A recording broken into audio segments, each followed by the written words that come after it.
కానీ మీరు మాతో కలిసి బతకరు. ప్రవీణ్ అన్న మన అన్న చెప్పిండు వాస్తవం మొత్తం ఆయన 2 నిమిషాలే చెప్పిండు. బేగం బజార్లో ఏమైతుంది ఏమైతుంది మీరు ప్రతి దానికి డైరెక్ట్ ఆరోపణలు చేస్తే కదా మాకు కూడా రోషం వస్తుంది. మీకు ఎట్లా రోషం వస్తుంది? మీ వ్యక్తిగతం మీద చేయట్లేదు. రోషం దేనికి? కల్తీ సరుకు అమ్మితే రోషం వస్తుంది. కల్తీ సరుకు అమ్మంది మీకెందుకు రోషం? అంత డూప్లికేట్ అమ్ముతున్నారంటే సరే ఖచ్చితంగా బంగ్లాదేశ్ నుంచి వచ్చే ఖచ్చితంగా బిల్ ఎందుకు ఇవ్వట్లేరు? క్యాష్ ట్రాన్సాక్షన్ క్యాష్ ఎందుకు తీసుకుంటున్నారు? మీరు ఎందుకు ఆన్లైన్ ట్రాన్సాక్షన్ ఎందుకు చేయట్లేరు? ఇప్పుడు వాళ్ళు కూడా కొన్ని చోట్ల గూగుల్ పే యాక్సెప్ట్ చేస్తున్నారు. కొన్ని చోట్ల వాళ్ళు కూడా బేగం బజార్ అట్లాంటి ప్రాంతం కూడా ఇస్తారు. ప్రవీణ్ భాయ్ కొన్ని చోట్ల చేస్తారు. ప్రవీణ్ భాయ్ కొన్ని చోట్ల బేగం బజార్లో కూడా మీకు గూగుల్ పే తీసుకుంటారు, అట్లేం లేదు. గూగుల్ పే కానీ హోల్సేలర్ ఉన్నారనుకో చెక్కులు తీసుకుంటారు.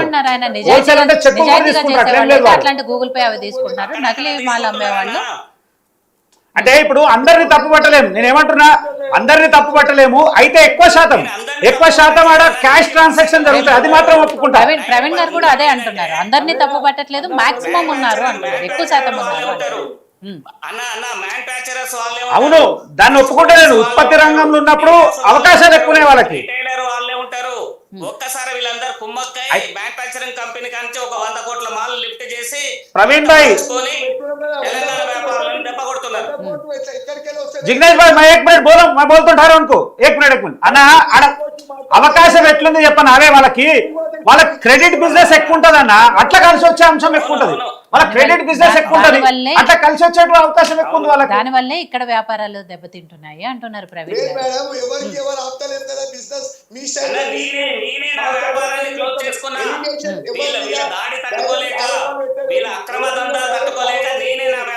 ఇక మనం ఆ మాట అన్నాం అనుకో, వాళ్ళు అంటారు నువ్వు ఓడిపోయినామని అంటారు. మనం కూడా ఆ స్థాయి వ్యాపారం చేయాలంటారు, లేకపోతే మనకు వ్యాపారం చేత కాదంటారు అన్న. అట్లా కాదు. ఇప్పుడు నేనేమంటున్నా, ఇప్పుడు ఆ రోజు నేను ఇండస్ట్రీ తీసేస్తాడే నువ్వు నిలబడలేదు అంటారు. ఇలా మీరు కూడా బంద్ చేస్తారంటే నువ్వు చేతగాలే మీకు అని అంటారు. అది కాదు, ఉన్నటువంటి సమస్య మీద ప్రభుత్వం ఏం చేస్తుంది, మనం ఏం చేయాలి చూద్దాం. సరే జిగ్నేష్ గారు అన్న మీరు చెప్తున్నారు కదా, నేను ఏమంటారు చెప్పనా, దాంట్లో కూడా సక్రమంగా నిలబడ్డారు మార్కెట్ లో చాలా మంది ఉన్నారు కదా. జిగ్నేష్ గారు ఫైనల్ గా మీరు చెప్పండి, ఇవాళ ఏదైతే అరెస్టులు జరిగాయో బంద్ ప్రవీణ్ గారు జిగ్నేష్ గారు ఫైనల్ గా మీరు చెప్పండి, ఇవాళ జరిగిన అరెస్టుల వెనక ఏదైతే పృథ్వీ గారు తెలంగాణ సామో వీళ్ళందరూ అరెస్టులు అయ్యారు, వాటి వెనక కూడా మీరున్నారు. మార్వాడి సామాజిక వర్గం బలంగా ఉంది కాబట్టి ఇక్కడ పోలీసులు ఇక్కడ ప్రభుత్వాన్ని కూడా ఇన్ఫ్లుయెన్స్ చేస్తుంది అనేది. అంతా పోలీస్ డిపార్ట్మెంట్ లో గుజరాతీ మార్వాడీలే ఉన్నారు. అంతా పోలీస్ డిపార్ట్మెంట్ లో గుజరాతీ మార్వాడీలే ఉన్నారు. అందరు ఎవ్వరు వేరే లేనే మొత్తం మొత్తం వాళ్ళే ఉన్నారు.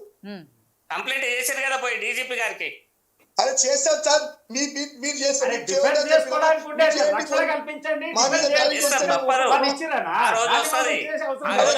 తీసుకోండి తొందరగా. మేము తెలంగాణ వాళ్ళకి చెప్తున్నామండి, వీళ్ళ నకిలీ దందాలని, వీళ్ళు జిఎస్టీ లేని దందాలని పట్టించండి, వీళ్ళ డూప్లికేట్ కల్తీ వ్యాపారాన్ని పట్టించండి. ఖచ్చితంగా వీళ్ళ కల్తీ వ్యాపారాన్ని పట్టించండి, నకిలీ దందాన్ని పట్టించండి, జిఎస్టీ ఎగగొట్టే వాళ్ళని పట్టించండి. డెఫినెట్ గా నకిలీ దందా చేసే ఎవరినైనా కూడా పట్టించాలి, ప్రజల బాధ్యత అది. వాళ్ళ మీద యాక్షన్ తీసుకోవాల్సిన బాధ్యత ప్రభుత్వాలు. ఫైనల్ గా మీరేం చెప్పదలుచుకున్నారు? అన్న మిమ్మల్ని రిక్వెస్ట్ చేస్తున్నా అన్న, రేపు రేవంత్ రెడ్డి అన్న దగ్గర తీసుకోపో ప్రవీణకి. ఆయనకు మొత్తం ఎవరికి ఎంత పైసలు పంపిస్తున్నారు గుజరాతీ మార్వాడి ఇచ్చేది ఆయన మొత్తం చెప్తాడంట. మన ముఖ్యమంత్రి గారికి పోయి ఆయన దగ్గర డీటెయిల్ ఉన్నాయంట.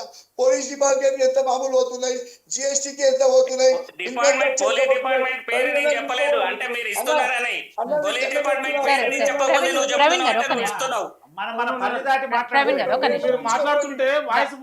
జిగ్నేష్ గారు ఫైనల్ గా మీరేం చెప్పదలుచుకున్నారు? ఏదైనా పరిష్కారం కూర్చొని అన్నదమ్ముడు గొడవలు ఇవి కూర్చొని చేస్తే ప్రతి దానికి ఒక పరిష్కారం ఉంటది.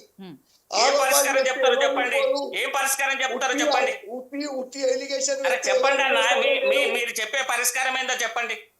మనం అందరం కలిసి మనం ఏమేమి ప్రాబ్లమ్స్ వస్తున్నాయి కూర్చోవాలి. దాని తర్వాత ప్రభుత్వం ద్వారా ఒక ప్రతి ఏరియాలో అసోసియేషన్ ఉండాలి. ఎలక్ట్రిక్ అసోసియేషన్, ఆ అసోసియేషన్ లో ఎవరు తప్పు చేస్తే మనం ఆ అసోసియేషన్ అడగాలి. దాని తర్వాత కాకపోతే మనం ఇన్వాల్వ్ కావాలి. మనం టీవీలలో కూర్చొని అందరు దొంగలు అందరు ఇట్లానే అవుతుందా? ప్రభుత్వం అంతేగాని మీరు గవర్నమెంట్ జాబ్ తీసుకోండి. అంతేగాని తెలంగాణ వ్యాపారస్తులను ప్రొటెక్ట్ చేయొద్దు, మీ వ్యాపారాలు కొనసాగించాలి అంటున్నారు. మేము కూడా తెలంగాణ వాసులమే, మాకు కూడా ప్రాబ్లమ్స్ ఉన్నాయి. మీరు కావచ్చు, మిగతా వాళ్ళు కాదు, మీరు కావచ్చు, మేము పాకిస్తాన్ మీరు నుంచి కావచ్చు. వచ్చినాం. లేదా పాకిస్తాన్ మీరు నుంచి కావచ్చు, మిగతా వాళ్ళు కారు, మీరు కావచ్చు. సరే రాము మీరు తెలంగాణ వాళ్ళే, మీరు తెలంగాణలో పుట్టినంటున్నారు కదా. తెలంగాణ ఫ్రీడమ్ ఫైటర్ల పేరుదే లేదు మనకు. సర్టిఫికేట్ నేను ఏమంటున్నా అన్న, ఎవరి మీద మీరు తెలంగాణ వాళ్ళే, నేనే ఒప్పుకుంటున్నాను సార్, నేనే ఒప్పుకుంటున్నా. మీరు తెలంగాణ పుట్టిరని నిజాయితీగా చెప్పారు, మేము దాన్ని అంగీకరిస్తున్నాం. అదే అన్న, ఇప్పుడు పరిష్కారం ఎట్లా చేద్దాము? మనం కూర్చొని టీవీలో డిబేట్ చేస్తే పరిష్కారం అవుతుందా? ఇప్పుడు సాయన్న మీ వ్యాపారాలని, తెలంగాణ వ్యాపారస్తుల వ్యాపారాలని దెబ్బ కొట్టకుండా విస్తరించకుండా ఇప్పుడు ఉన్న వాళ్ళు నిజాయితీగా వ్యాపారం చేస్తే మాకేం అభ్యంతరం లేదు. సరే, ఇప్పుడు నేను కొద్దిగా పైసలు ఇచ్చేది అని మేము 3 నెలల గుజరాత్ వెళ్ళిపోతాం, మా రాజస్థాన్ వెళ్ళిపోతాం అన్న తిండికి. ఎందుకు ఇవ్వాలి మీకు పైసలు? ఎందుకు ఇవ్వాలి మీకు పైసలు? మీరు అంటున్నారు కదా, మీరు చెప్పిన దానికి మేము ఎట్లా బతకాలి? మనం వెళ్ళిపోతాం అంటే దొంగతనం బంద్ చేయరా మీరు? మళ్ళా మీరు తప్పు మిమ్మల్ని బతకమంటున్నాం. ప్రవీణ్ అన్న, మళ్ళా దొంగ దొంగ చెప్పొద్దు. దొంగ నువ్వన్నావు, నేను అనలేదన్నా.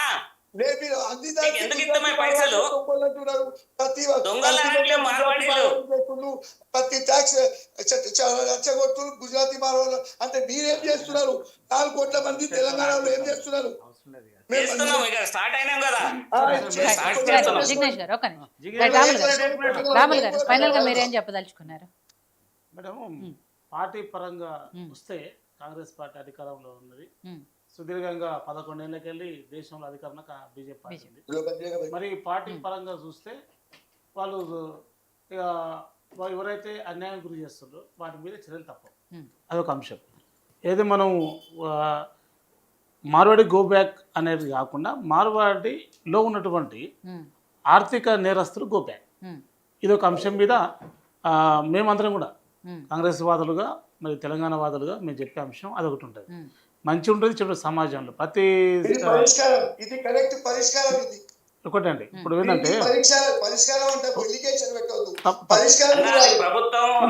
ప్రభుత్వం చేపడితే అది ప్రజల్లోకి ఉద్యమం పోదు, ప్రభుత్వం చేయాలి ఆ పని. అన్న ఒకసారి మాట్లాడి 2 నిమిషాలు ఆయన కాంగ్రెస్ ప్రతినిధి, ఆయన మాట్లాడండి. అధికారంలో వాళ్ళు ఉన్నారు, వాళ్ళు మాట్లాడతారు.